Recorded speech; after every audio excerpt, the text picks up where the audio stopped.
E aí eu queria te perguntar, Ulrich, na sua opinião, como se proteger disso, já sabendo que a inflação vem desse aumento de oferta monetária, que o governo é o culpado por isso, que é uma série de consequências negativas, só dá pra gente sentar e chorar ou há alguma coisa a ser feita? Mas você enxerga o Bitcoin sendo uma proteção contra esses processos inflacionários que os governos causam no moeda? Sem dúvida, e eu diria mais do que isso, porque não apenas... Eu tô com um livro aqui nas minhas mãos, que inclusive foi você que me deu esse livro.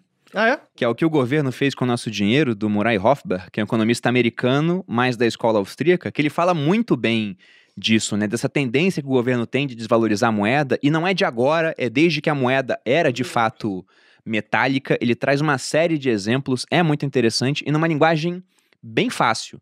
Tem um outro que é do Hayek, que é a desestatização do dinheiro, que é mais complicado. Sim. E que também é ótimo, porque no final do livro ele tem uma tabela. E você pega a tabela, assim, ele pegou a desvalorização do dinheiro, se eu não me engano, durante um período curto, até 25 anos. E você via uma desvalorização brutal, assim, o dinheiro valendo mais nada, né? E foi numa época onde o Brasil, por exemplo, tá naquela tabela, teve um período de hiperinflação.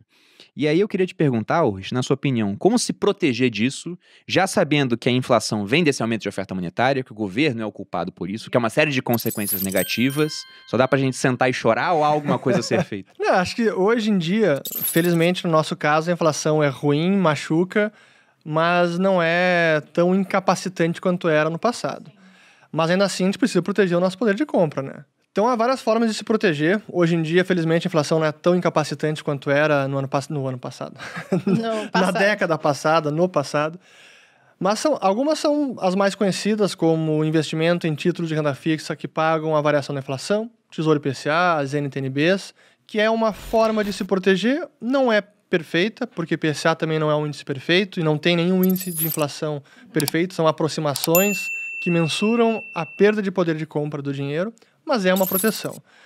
Moeda forte, investimentos em moeda forte, ou até mesmo, dependendo do momento, ter diretamente moeda estrangeira, que a gente fala moeda forte, mas hoje é tudo mais ou menos fraca, né? Eu diria que a moeda menos fraca, né? Moeda forte é só ouro e Bitcoin, na minha opinião. Mas esse é tema para depois. Investimentos em ativos reais também, né? Que não podem ser inflacionados, é imóvel, é commodity como ouro. Empresas também, em ações, são boas empresas. Eu prefiro muito mais investir numa empresa que produz algo realmente útil e que vai ter uma renda e vai perdurar ao longo do tempo, do que simplesmente comprar apenas título do governo, ficar financiando o governo, que eu faço com muito pesar. Ter que ficar comprando título do governo é ruim, dói. Mas acho que essas são algumas das formas. E sempre pensar em ter alguma diversificação e saber que são formas de proteção, mas que não existe uma blindagem, proteção perfeita. E claro que a gente pode sofisticar mais, né? Tirar dinheiro do país, ter ativos fora daqui, em outra jurisdição, porque a gente começa também imaginar cenários menos legais, para dizer assim. Porque, assim, o Brasil, a gente falou do Plano Collor. Cara, quem não se lembra do Plano Collor, que foi um confisco em massa, da noite para o dia, da poupança da população. Um negócio que não é... Numa canetada, foi isso, Numa né? canetada... Só pra eu entender. O cara falou, vamos pegar todas as poupanças aí, o dinheiro que tá na poupança é meu. Até Não tanto só de poupança. poupança quanto a corrente também. Contas também. Mas eles foram camaradas, porque eles pegaram dinheiro e depois abriram uma linha de crédito. Onde os empresários, por exemplo, que tinham que pagar folha, né, podiam tomar recurso emprestado do governo. Entendi. Agora E que eu já roubei o seu dinheiro, você pega emprestado comigo. Amor, é um confisco, não é um roubo. Por favor, né? Um empréstimo compulsório. Né? Vamos tratar as coisas como realmente são. E além disso, também alguns empresários, né, sonharam, coincidentemente também eram amigos do presidente. Vale falar isso, né? É uma coincidência. Mas eles conseguiram tirar o dinheiro num golpe de sorte logo antes. Dias antes. Momentos antes. Entendi. Mas foi assim. Colocaram um feriado bancário. E aí o brasileiro já estava acostumado, né, a saber que vinha alguma coisa depois de um feriado assim, e ele foi lá em uma canetada e tirou o dinheiro das pessoas. E aí você pode começar a pensar, né, porque tem aquela frase que atribuem ao Stalin, de que a morte de um homem é uma tragédia, de milhares é uma estatística. Aí você vê isso, confiscaram de todo mundo, mas quando você para pensar em casos individuais, imagina o caso daquela pessoa que, por exemplo, citando algo genérico aqui, o cara, ele vendeu um imóvel e aí ele não podia deixar o dinheiro fora do banco Porque com uma inflação muito alta, você perdia dinheiro a ponto de no dia seguinte estar tudo muito mais caro. Então o que acontecia naquela época era o investimento chamado overnight. Você colocava o dinheiro no banco no final do dia, filas imensas no banco, para tirar no dia seguinte. Então o cara vendeu um imóvel para comprar um outro, por exemplo, né? Às vezes deu sinal. Imagina essa situação. E aconteceu. E aí no dia seguinte, aconteceu com muita gente. Várias negociações do Brasil. Dinheiro pra pagar. Não tinha mais o dinheiro. E Então não tinha teve gente casa. se matando. Uma tragédia completa. Aí o cara veio pedir desculpa outro dia, né? É melhor do que não pedir. Mas isso resolve? É Não melhor do resolve. que eu não pedir, amor. Mas isso foi um plano mirabolante para tentar conter os efeitos da inflação naquela época. Depois eu vou voltar ao plano Collor, que é interessante analisar um pouco melhor a ideia por trás do plano Collor. Mas voltando então, como o Brasil teve esses episódios e existe algum nível de incerteza quanto ao nosso futuro, quanto à segurança jurídica, então é bom ter uma blindagem para aqueles que podem, ter também dinheiro fora do país. Aí tá noutra jurisdição, é mais difícil do governo meter a mão. Então, acho que essas são as formas, mas não tem blindagem perfeita. Sobre essa questão de ter dinheiro fora do país, por exemplo. Um ponto muito interessante, né? Você falou, terras, né, imóveis vão te proteger da inflação, porque o preço do metro quadrado vai acompanhando junto, né? Quem, por exemplo, aluga tem sempre um reajuste pela inflação. Só que isso te protege desde que a inflação não entre num processo totalmente descontrolado e hiperinflacionário. Porque a gente pega hoje um imóvel lá na Venezuela, um imóvel de esquina em Caracas valia muito mais lá no início dos anos 2000 do que vale hoje em dia. Então te protege até não proteger mais. E pensando naquele ativo, que não necessariamente significa que você está tirando dinheiro do país, mas tirando o país do seu dinheiro, que é o Bitcoin. Né? Essa frase apareceu no documentário da Amazon que eu vi. Foi um estudante então, eu repeti sul-africano. Essa frase, eu não sabia quem era o real autor. Foi nesse documentário? Eu vi lá, eu não sei se ele pegou legal. de alguém, mas quando eu vi essa frase, eu falei, nossa, brilhante, né?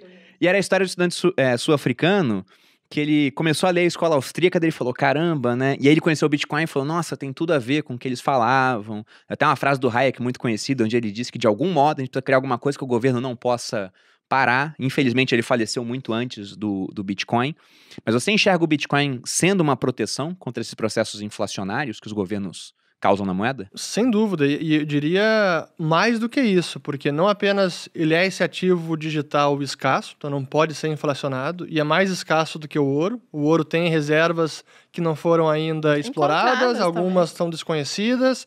Daqui a pouco teremos tecnologia para tirar ouro de meteoros.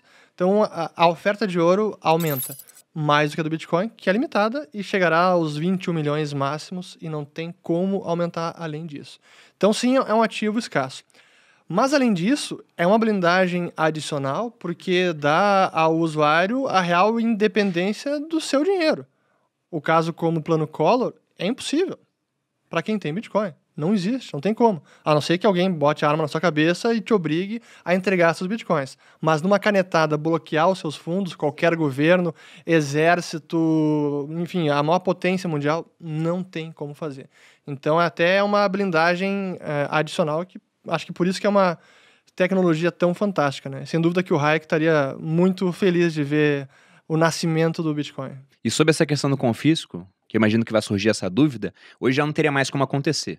Não da maneira, vale lembrar, né? Não da maneira que foi no passado, porque o presidente já não tem mais poder, teve uma emenda constitucional, se eu não me engano, em 2002, e para fazer esse tipo de coisa, confisco de poupança teria que passar pelo Congresso, aí na hora que vai pro Congresso seria noticiado, se é noticiado o pessoal corre para os bancos, e há muito mais consequências negativas do que potencialmente positivas, né? Hoje em dia, não, sem falar que pro Collor um também foi veículo. suicídio político naquela época. Então, como o político geralmente pensa nos próprios interesses, acaba sendo uma coisa que não é atrativa, né? É no bom final das frisar contas. isso, porque vira e mexe a avó do Bruno liga pra ele e fala: Ah, meu é, filho, toda você hora. tem certeza Isso é que trauma, não pô. tem como eles pegarem meu dinheiro no banco? Mas é isso mesmo, é trauma. É É trauma. loucura, né?